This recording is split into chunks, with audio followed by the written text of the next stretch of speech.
It's 2017 and all the hard work has finally paid off. Chris is finally in a position to start scaling up his brand. He's super excited. He's super happy about the future and in the current state. He does a drop and he made $12,000+. He's so fucking excited. He's so happy. He's calling everybody. Everything is going his way. To make sure that it wasn't a fluke, he gets the production right and then he does a second drop. But then with the second drop, he still did $20,000 in a day. But then he had a whole bunch of operation hiccups. He didn't have his packers and shippers come in on the time that they said that they work. So now he's super fucking frustrated and mad. So then Chris finally gets the operations right and then he gets ready for his third drop, which was his last drop of 2017. Once he feels like he's all ready to go, he launches it. He does $30,000 in a day. Everything was looking good on the back end. But after the pre-orders, the operation costs, packing and shipping, etc., he was left damn near with no money and he ended up sad and frustrated coming into 2018. And that is exactly why I'm making this video, to help every single one of you guys out there out on the 6 reasons why you cannot scale up your brand, so you guys can learn from my experience being in the game for 8 years to possibly help all of you guys out. So the first reason why you can't scale up your brand is due to marketing. Now, if you guys are having any troubles with marketing, I highly advise you guys to watch my video, The 22 Immutable Laws. It's a book that I just did a full guide on, and that will give you the perspective and kind of change your marketing efforts. But marketing is the key. I don't care if you're in survival mode or even if you're scaling up right now, they got one thing in common. They need a market to go get more eyeballs, to bring in more revenue and generate more revenue for the company. But when I was starting out, I was like everybody else. I came in as a creator, but I didn't come in as an entrepreneur. It's a big difference. So when I came in as a creator, I'm just saying like, oh, well, the clothes are going to sell itself and I put out dope stuff like this and I don't got to do nothing. It's all going to sell itself out. And that was like the furthest thing from the truth. And the reason why I say that is just due to the simple fact that marketing and innovation is the only thing that matters, and everything else is just an expense. Like, you always got to remember that. So if I was you guys, I'll go look into the market and the niches and the categories that you guys are in with your brand, and then I'll kind of look with a bird's eye view of like, where can I fit in at, and like, what is a place that I can conquer and be the Michael Jordan, the LeBron, the Kobe Bryant of like this one specific niche in this one specific category. Because you got to think about it, everybody comes in, they want the big fish, you know what I mean? But you got to tackle down and conquer the small fish before we can get to the big fish. And I think when it comes to your marketing efforts and everything like that, it's much more easier to just conquer a small lane than it is to just go grab the whole fish when nobody in the world even like knows who you are and things like that. So even when it comes to marketing, when you look at everything from organic to Facebook ads to TikTok ads, TikTok organic, Pinterest, you got Snapchat ads, you have all of these different outlets to like monetize and market your brand. So I'm not a big believer in like spreading super wide. Then you're marketing on all channels. I'm the type of person, me personally, that just goes in. I look at what is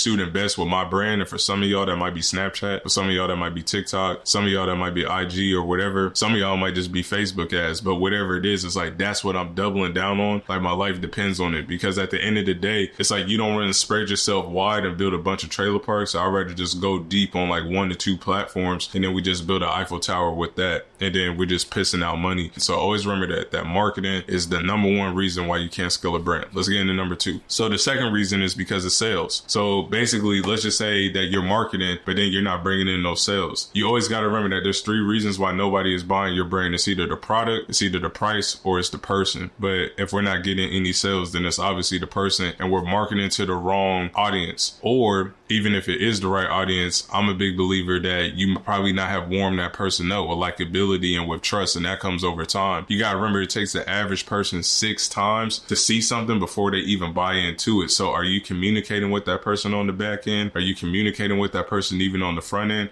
Does your clothing brand, when I go to that Instagram, is it bringing warmth? Is it nurturing me? Is it showing other people that have bought into the cause? And if it hasn't, these are things that we need to like sharpen up on. But that goes into even with like our marketing efforts, because marketing is first and then sales is second. Everybody can hook, everybody can throw the rod out there and get the fish, but the question is, can you bring the fish on the boat and can you close them? And that's when it comes down to sales. So always remember that sales more than likely is the second reason why you're not scaling your brand. The third reason, operations and team. So this one is very, very, very crucial. When I first came in the game back in 2014, a lot of people saw that like follows my brand. I was wearing all the caps from marketing, sales, production, and design, but I was spreading myself wide and I wasn't really getting far ahead at all. So what I did was, as soon as like I became hella profitable, the first thing I started doing was delegating out. So I'm looking at, okay, if I'm here, who can I have as my operationals person that can run my day to day? And then that person is handling the marketing, the design, and the production manager, right? The third reason why you can't scale a brand is operations and team. And this one is very, very, very crucial. And the reason why I say that is because when I first came into the game, when I was a young dude, I'm only like, 23, 24, first business, I'm thinking I can do everything the right way. And that was the furthest thing from the truth, because I spreaded myself so thin, because I'm wearing all the caps in every part of the business, from the accounting to the bookkeeping to, the marketing and to the production and all this stuff. But it wasn't propelling me, like really fast forwarding me ahead like the rest of my peers were going, because they were going at a rapid pace. But the reason why they were going at a rapid pace and I was moving at a turtle pace is just for the simple reason that I did not delegate out. I did not have a team, and I didn't have operations and systems and processes like in order. So the way that I structure everything out now is, so just imagine me, and then right under me, I have an operationals manager. And the operationals manager, he's putting out the daily fires, basically. Like, he knows the company inside out, and then he's overwatching and overseeing everybody else and what they do. So I have a designer. That person is working 3 to 6 months out on the collection. Then I have my production manager, and then I have customer service. And then obviously, like, when it comes to the production manager, she's even talking to my screen printer and my cut and sew manufacturers and everything like that. But then he's just reporting to me, but the designer and everybody isn't reporting to me, even though that we all are part of the same team, if that makes sense. So basically, it's all built out in a triangular form of the whole entire team is like automated. Everything is delegated, and I'm only focused on what I'm good at doing, and that's like marketing and innovation. Everything else is delegated within the brand. So if you're not scaling up right now, and especially for the brands that like got motion and y'all got sales coming in and y'all profitable, stop eating the roof, Chris. Stop buying the fancy stuff. Take all that cash and start delegating out on customer service and the designer and everything like that. If any of you guys out there though are lacking with those resources and y'all trying to find a production manager and y'all trying to find designers and everything like that, you guys can click into my free course. It's in the link below, or you guys can go into my Discord, and I got all type of people in there, all type of designers and editors and everything in there for you guys to succeed with your clothing brand. The fourth reason why you can't scale up a brand is due to the fact that you have a production delivery problem. So when it comes to production delivery, this is huge. Even though that my production manager, she's the best of the best. She's worked with me, Stitzy, all my friends' brands. It's still difficult when it gets into like the cut and sew and everything like that. Like we try to get everything out in a very timely fashion. But at our company,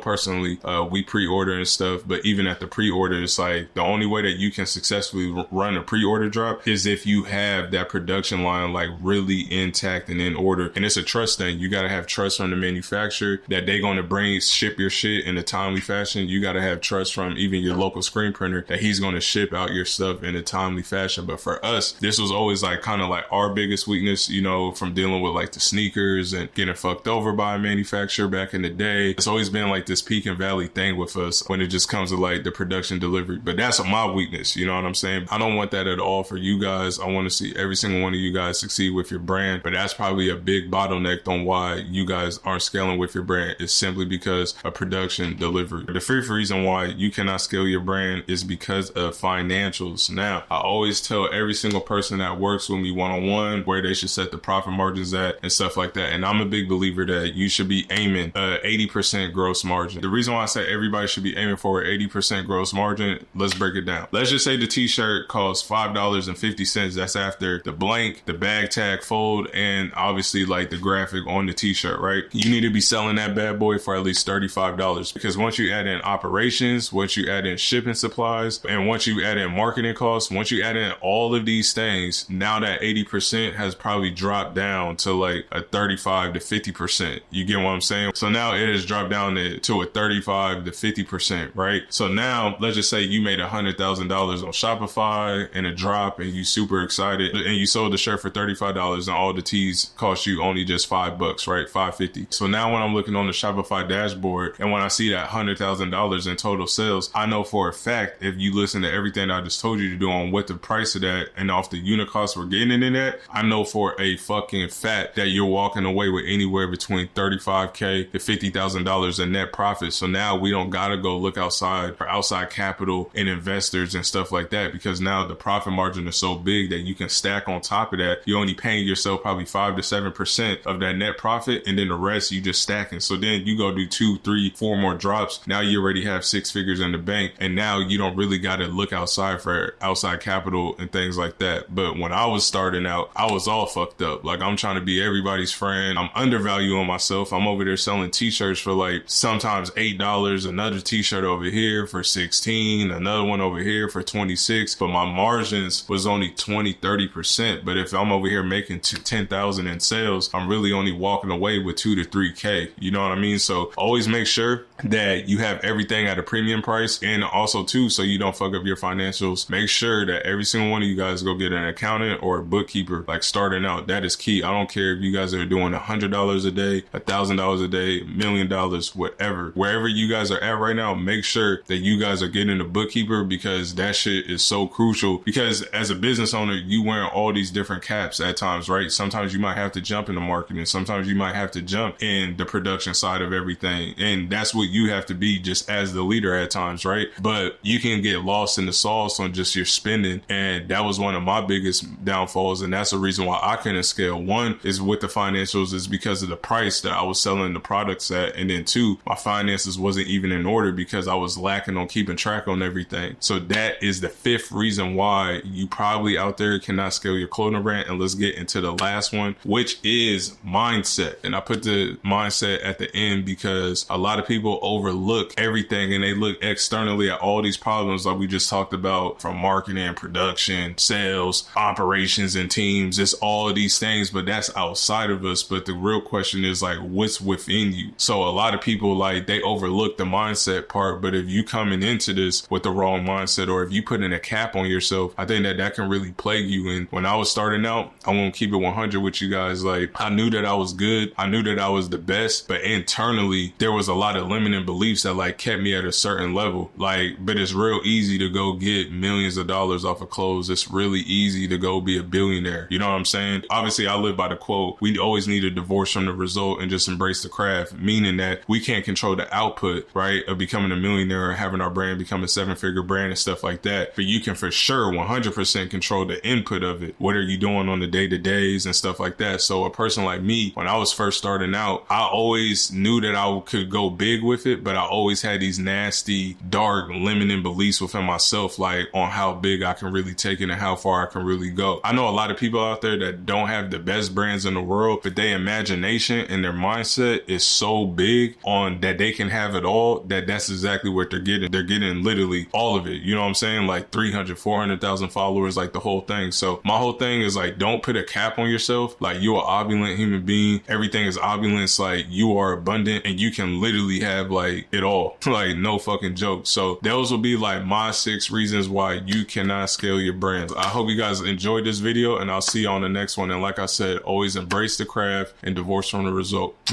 I'm out.